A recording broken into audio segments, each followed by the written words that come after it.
place. So all of us road users to be careful. But now let's switch gears and talk about sustainable business in this country. Remember the conversation I told you about now?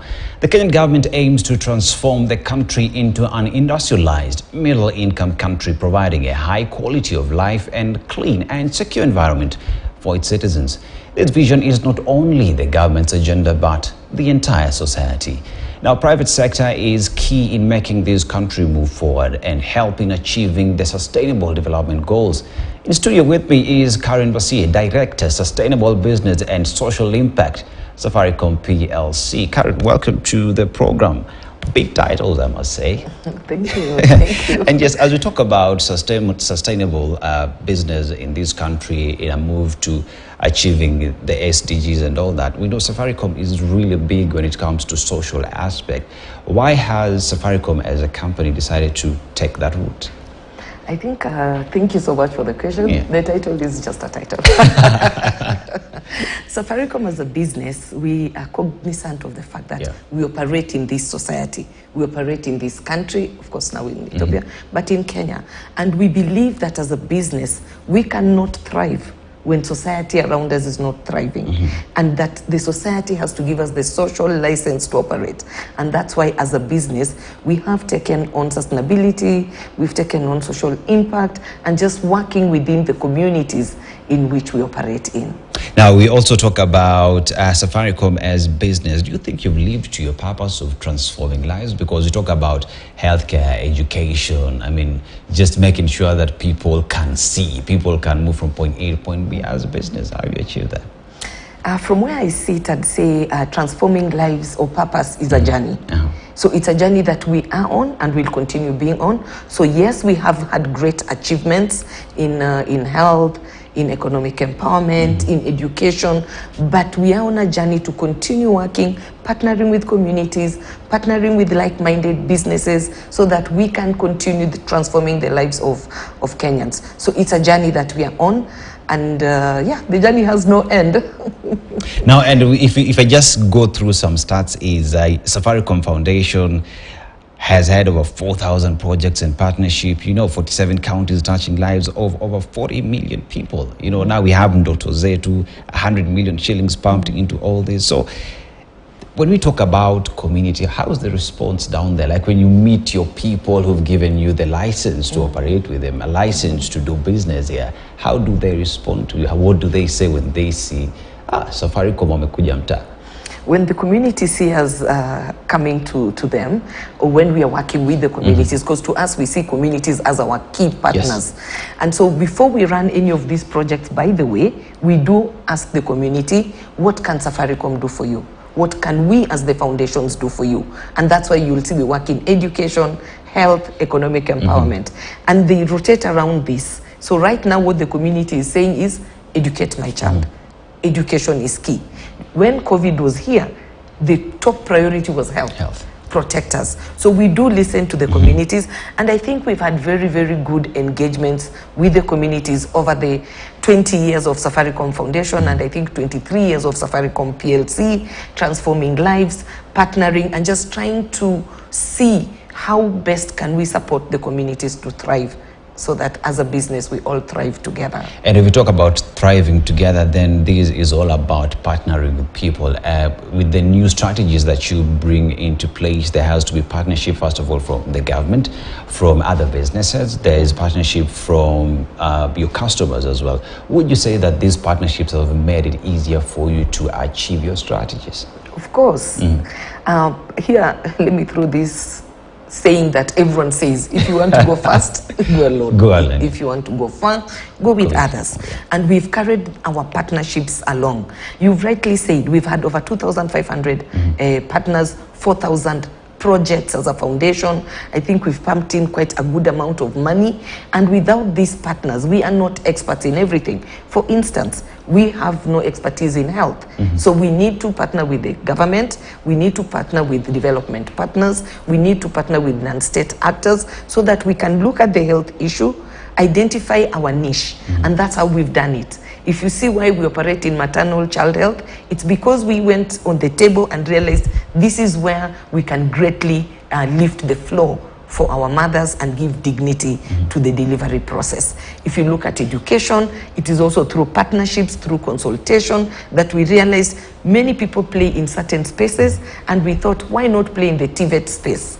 Yeah, improve the TVETs, the learning spaces to improve learning outcomes. So yes, partnerships have contributed, and if you look at the Sustainable Development Goals, partnership for the goals, goal number 17, very important. And when you talk about partnerships and all the strategies you're employing, some of the products and projects that you're doing, what are some of the projects that just ring top of your mind that Safaricom has succeeded on in such a numerous way that it stands out?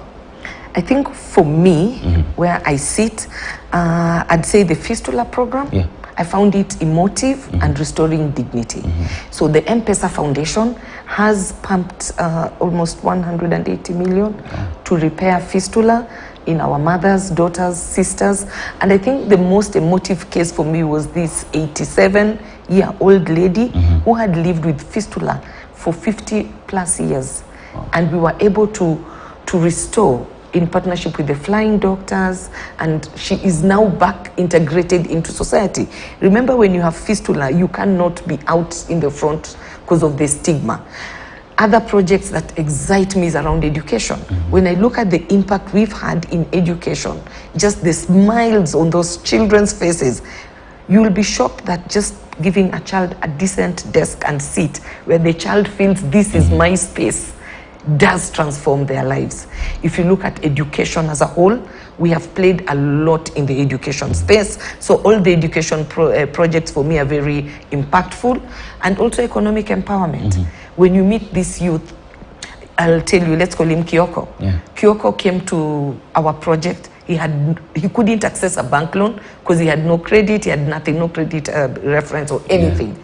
So we helped him with a quick microloan. And now Kyoko started with clippers.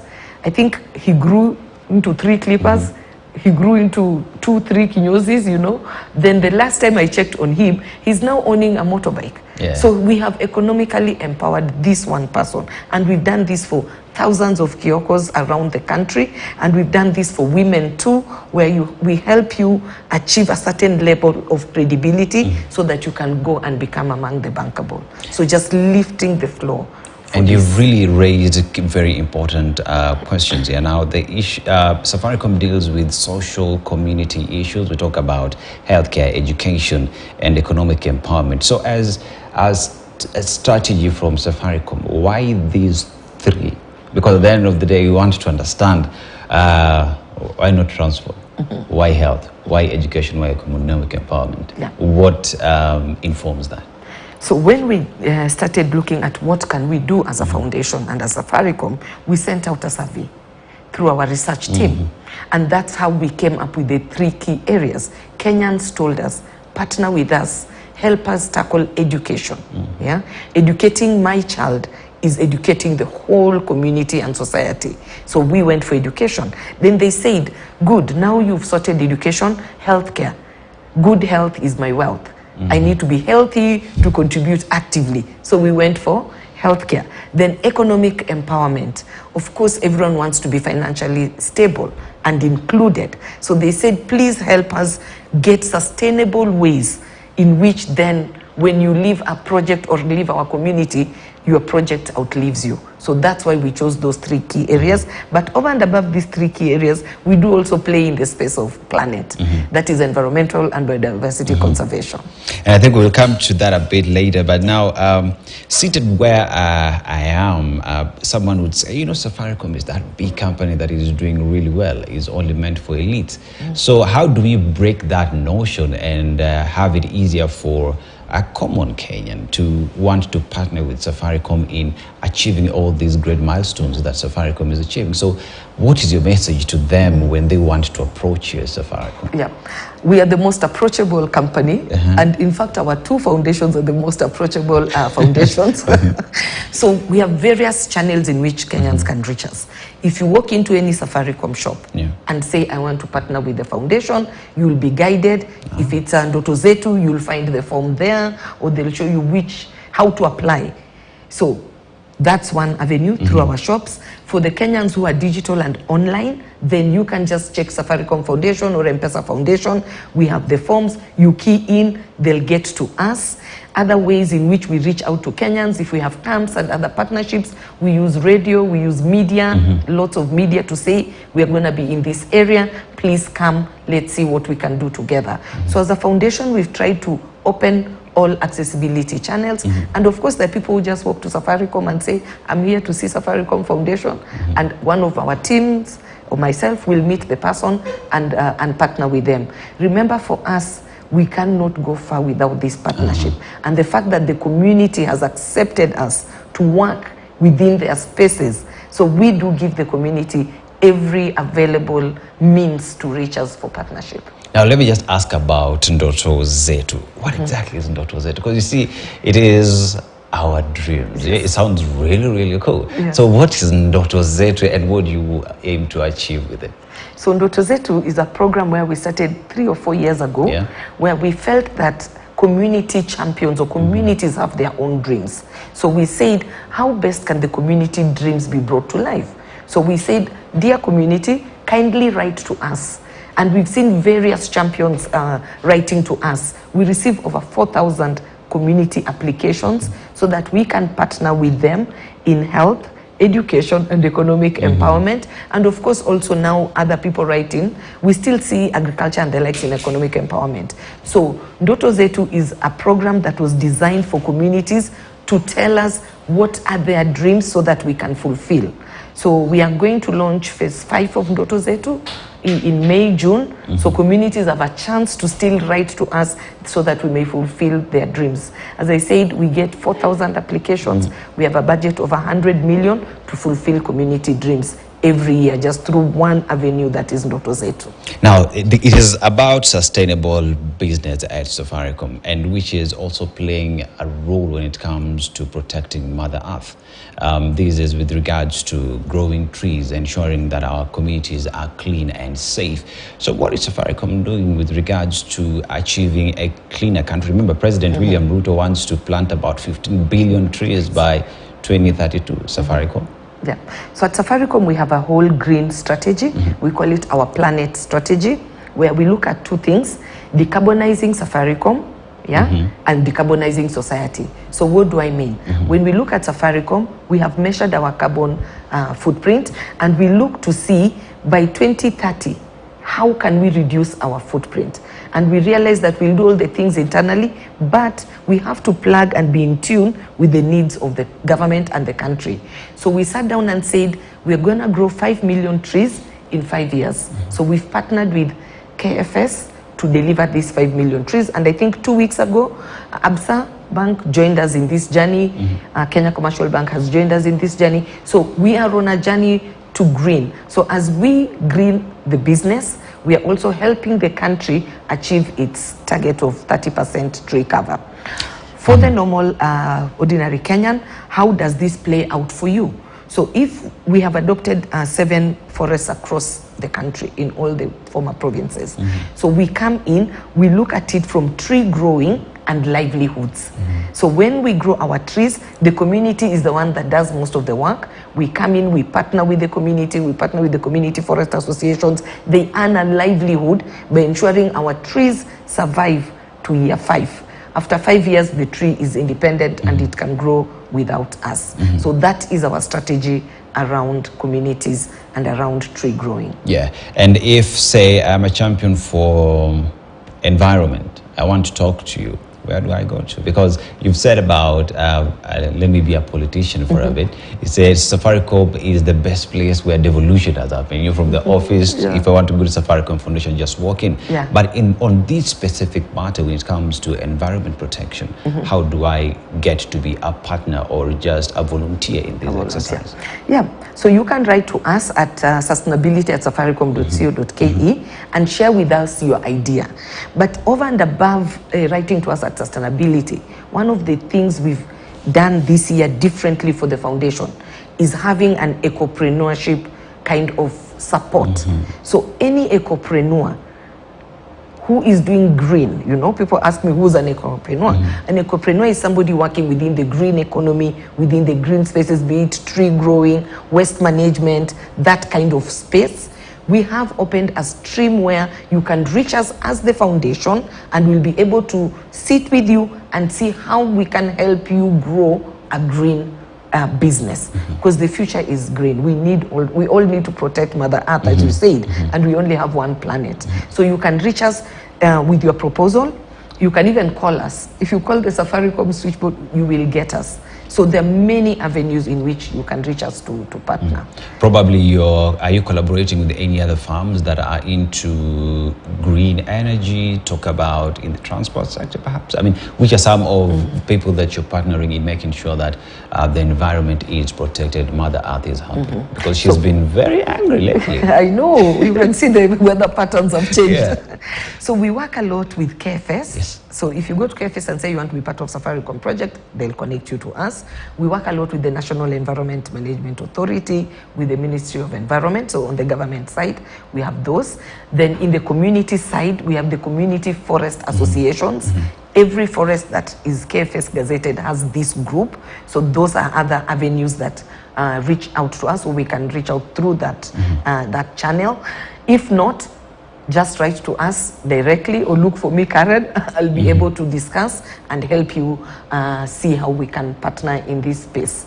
Also, we work with an integrated forest community service group that also helps with the growing of our trees. As I said, we're not experts in all these areas, but we're always happy to hear other people's opinions, what are other people doing, and we're also open to having standard group join our tree growing. So here I'm making a pitch to you guys. It's gotten to the offices that need to know. Yes, so that we can all green Kenya together. And I think when we sit back and look at Safaricom, then the aspect of innovation and technology comes into play. So as a business, in terms of being sustainable, what are some of the incubation hubs that you have and people you're partnering to, first of all, so that as a business you get to do your job and your work efficiently, and also just be able to solve problems that exist in the society? Is that part of the Safaricom strategy? Yes. So if you look at our purpose strategy, the first pillar is creating shared value. And in creating shared value, we are leveraging on technology to be able to solve societal problems. So in this space, we've worked in the area of agriculture. We developed DigiFarm. I don't know if you're aware. DigiFarm, which is a platform that gives farmers and buyers and the people within the agricultural space an opportunity to trade with each other just using the platform. So in agriculture, we've worked with DigiFarm and to develop that. So we have lots of farmers on it. If you look at education, we have innovated Zeraki with Zeraki Education, where high school content is digitized. So any high school can access this content. If you look at the revision tool, also Shupavu, in education with Eneza. So we have those in agriculture, in education. Then the other one is in health. If you look at health, we developed Mtiba with CarePay. So this is another platform. On the foundation side, we are also leveraging technology, and we've developed Daktari Smart together with Gertrude's Children's Hospital. We've implemented in 4 counties, Lamu, Baringo, Homa Bay, and Turkana, where these children can access quality pediatric care. So the pediatrician is seated at Gertrude's using our technology, and the M-Pesa Foundation did invest in this to connect these counties and the county hospitals to Gertrude's for the pediatric care. So you can imagine how many children have been supported in this program, because we can't afford to have pediatricians across all the level 4 or 5 county hospitals. So technology does play a critical role in scaling and getting impact across the country. So in whatever form and shape, technology has helped in education, healthcare, economic empowerment, and now I'm excited that we are looking at a project for digital skills for teachers, so that in any teacher who leaves a teacher training college in Kenya is equipped to be a digital teacher. teacher. So they can go to class, use the smart boards, and train the children, because we live in the digital age and in the digital space. So we want our teachers to be well equipped to be able to use digital skills as they get out of the training. And two issues you've raised. Now, this is technology in health and technology in education. Let's tackle health first because we were there. Yesterday, I was reading through some of your reports and that telemedicine and how it is working in this country. How has that changed the game in making sure that children get this health? Because you realize that Kenya still, we have children under 5 still dying due to lack of access to healthcare. So when we take these sort of solutions to them far-flung areas, how does this change the numbers? So what I've seen in the year that 2 years we've been working in this space of maternal newborn health, technology is one component. The other component is having access to it, to the facilities. So we are coming up with a solution for that, to mothers quickly accessing the facilities. Then the other is the facilities itself.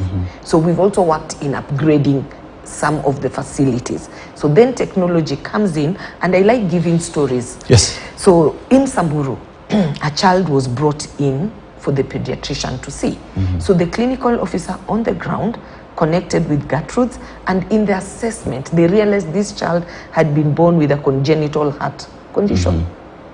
And the family could not afford medical care. So because of Gertrude's Foundation and M-Pesa Foundation, we pay transport for the children. We got this child transported to Gertrude's, assessed, and in December, the child went through surgery. The heart surgery. We have a pediatric cardiologist who operated on the child, and I'm happy to tell you the child has been given a new lease of life. The mother is happy. These are the cases we are seeing from time to time as we review the program. So this child would never have had opportunity to access quality health care in Gertrude's if it wasn't for our program. I want to believe so. And so for us, we look at it as technology transforming lives of the marginalized groups. And we've had many, many cases of children coming for review in Gertrude's, and then the Gertrude's taking over and giving them good care. So we focused on children because we want to help reduce the mortality rate in that space. And we've done that, I've said, in Lamu and Samburu, in Homa Bay, and Turkana, and we are seeing this growing. And for us to have scale and impact, we want to move to another 3 counties. So if you look at our Daktari Smart, it is not a doctor seated here on a computer and you on the other end. We have invested in the equipment. So as the doctor in Samburu is looking at the child's ear, this doctor in Nairobi at Gertrude's can see the ear. They can see and feel the heartbeat. So it is the equipment, the telemedicine equipment that we've invested in, so that everyone, the clinical officer and the doctor here, can discuss and help. And you see, they say that the children are the future leaders, but which I say actually today's leaders coming to think of it. But let's talk about technology and education. Our current system, as we speak right now, the curriculum-based system, is based on practical issues, and technology is playing a vital part in this. I mean, even teachers were taken back to school to study how they will train them, and Safaricom has invested as well in education. So moving forward and ensuring that any teacher that comes out of college has these skills, what kind of, I'd say, students or graduates are we likely to see in the near future? Because in the US, you find a 6-year-old can code. You are into coding as well. So how will this change the game moving forward? So using technology in education is multifaceted. So we have where we are training the teachers so that the teachers are ready. We have a program where we are equipping the schools, so digital ready schools, so that these teachers are not just trained, then they go back to the chalk, So the teachers will find digital ready schools. So these are projects with UNICEF, I think Ericsson, we are digitizing schools. Remember, on the other hand, we are digitizing content. With Zaraki. We've already done most of that, and Kenya KICD, Kenya Institute of Curriculum Development. So content digitization is happening. Now come to the child. The child in the classroom is being trained on computer skills. So at the high school level, we have really given many computers to schools that train ICT. When I was in school, ICT was not even a subject. Now there are schools that do train this, and children sit for this exam. So if I pick out Starehe to give you a good example, we did give Starehe computers and connected them. And one of our engineers in Safaricom was behind this program, this project for Starehe. And in the last KCSE, the 98 students who sat for the ICT exam, they all got A's. Clean. See how technology can help this child understand.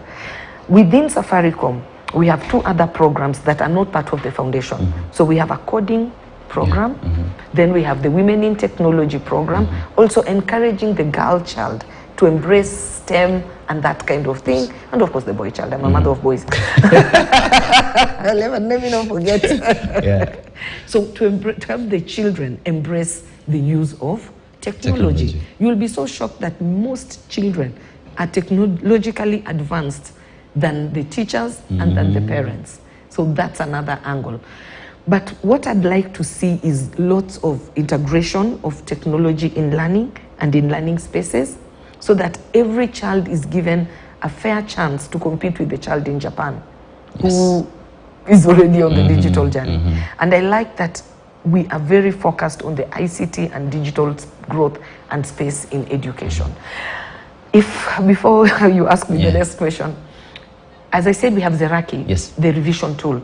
I remember a year ago during COVID, we made it free during the whole COVID period, so that the children continued interacting and learning and revising.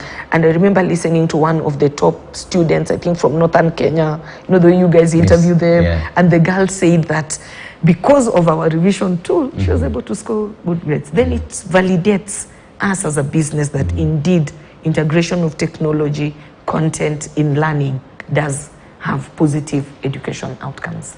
And yes, indeed, when we invest into the society definitely comes in to then again save us. And that is, with me is Karen Basiye, Director, Sustainable Business and Social Impact, Safaricom PLC. She says that Safaricom is big in working with community, and in return, the community is also big in working with them. Big on ensuring that Mother Earth is happy, Kenya is clean, education is proper, and healthcare gets to reach to those that on a normal, ordinary day would not get it. I wish you the very best as you continue with your good work. We will be back here to talk about some of your successes moving forward, because you're launching the 5th edition? Yes. The 5th edition of Dr. Zetu. My name is Dennis Esato. Many thanks for keeping me company right here on News Diary. Remember that you're following up on what is happening across the country. We'll be bringing you what is happening blow by blow. Our reporters stationed across the country. I will be back in a few for News Center. Enjoy the rest of your viewing. Good morning.